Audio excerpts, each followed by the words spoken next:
My name is Maggie and I work as a diabetes specialist nurse in the West Hampshire Community Diabetes Service. This video is all about high glucose levels, also known as hypers or hyperglycemia. You will all have different thoughts about what a high glucose level means to you and what glucose level might worry you. Glucose levels above 10, above 15 or higher. Hyper is high, glyce equals glucose, emia is blood. Usual glucose levels in someone without diabetes will stay between about 4 and 8 millimoles per litre. And if the glucose level rises higher than normal, the kidneys will start to excrete glucose in urine, usually at a blood glucose level above 10 millimoles per litre. The higher the blood glucose level, the more glucose and with it fluid will be excreted via the kidneys. Usually the pancreas will release insulin when needed to lower glucose levels after meals and will release stored glucose from liver and muscles when extra glucose is needed, such as overnight and when exercising. When you develop type 1 diabetes, the pancreas stops producing insulin, and so you have to give yourself insulin by injection for your meals and as a background insulin once or twice daily, or just fast-acting insulin via an insulin pump. As your glucose levels rise, you may start to feel symptoms of hyperglycemia, but at what point you feel symptoms varies from person to person. You may remember how you felt when you were diagnosed with diabetes. Symptoms and signs of hyperglycemia: passing more urine than usual, getting up in the night to pass urine, feeling thirsty, feeling tired and weak, blurred vision, abdominal pain, leg cramps, nausea and vomiting, raised glucose levels, ketones in the urine or blood, fungal infections such as thrush, slow healing wounds, weight loss. Causes of hyperglycemia: missing a dose of your insulin, not enough insulin taken, i.e. your ratio is too low or you underestimated your carbohydrates. Stress, being unwell, overtreating a hypo. After some forms of intense exercise such as squash, sprinting and weight training. Certain medication such as steroids. Injecting into areas of lipohypertrophy, lumpy injection sites. Insulin expired or affected by temperature. Insulin pen not working. How to prevent hyperglycemia. Adjusting your insulin doses proactively will help you to achieve your target glucose levels. Learning to adjust your insulin for your food and lifestyle. Checking your glucose levels regularly. Ask your diabetes team about having a trial of the Freestyle Libre flash monitoring sensors. Treating and managing hyperglycemia.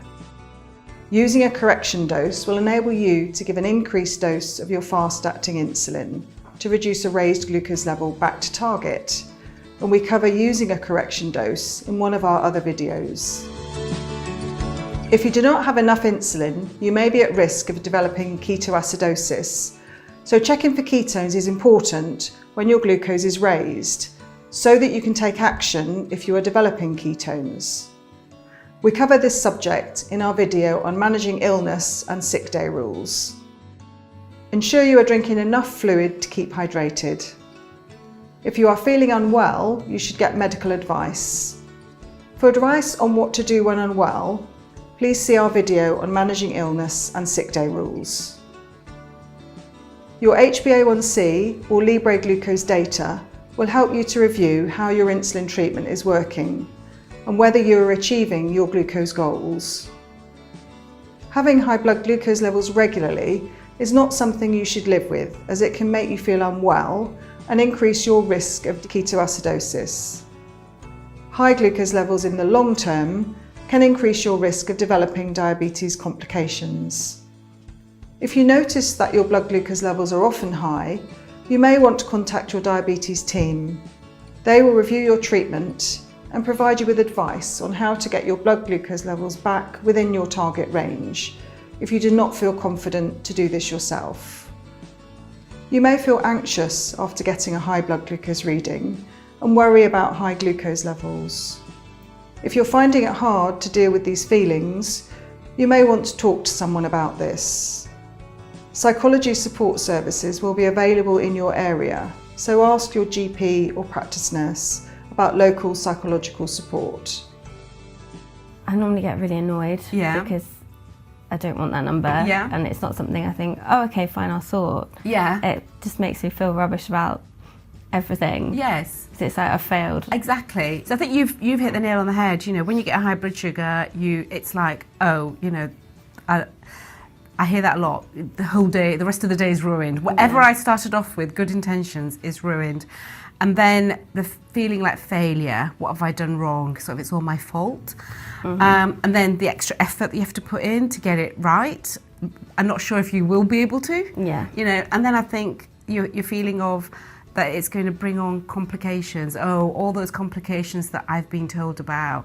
So if you have all of those thoughts going on in your head, they're what we call negative thoughts. Those negative thoughts can activate an anxiety response, like a fear response. I mean, like a proper fear response, you know, where your heart starts racing. You might come out a bit in a sweat or nervousness. So if you're feeling anxious at a high blood sugar and your body is reacting in an anxious way, what people do is switch off and avoid. I think that's what's happening in diabetes, is that you get the high sugars, you get negative, really sad and negative thoughts. That brings on a depression or an anxiety feeling. You don't want that feeling, so you avoid it. You go off and say, oh, well, never mind, you know, tomorrow's another day. And that's happening, if that's happening every day, you know, then obviously you're not going to look after your diabetes, and the thing that you've been fearing starts happening. Attending structured type 1 education can help to increase your confidence to adjust your insulin and manage your diabetes. You can also access diabetes peer support from support groups such as Diabetes UK, Careline and Sugar Buddies. Thank you for watching. This video is part of our Type 1 Structured Education course. For individual advice, please speak to your healthcare team.